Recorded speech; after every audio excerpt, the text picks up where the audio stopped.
Back now from the pavilion end. That's Mohammad Asif, the former Pakistani fast bowler. In fact, at one point in time, he was the #1 bowler in the world, Mohammad Asif. So it's not going to be easy. Trevon Griffith taps at the crease and wait.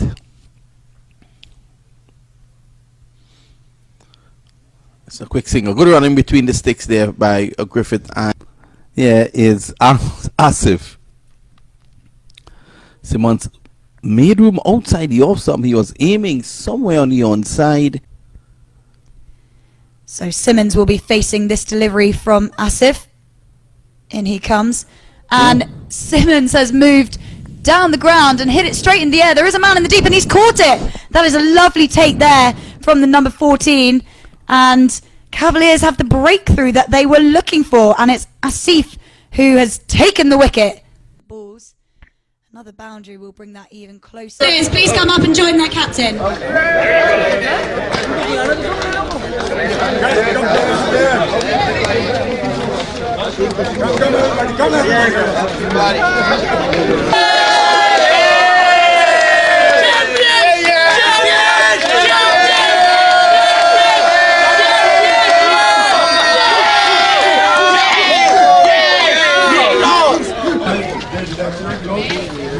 That's right.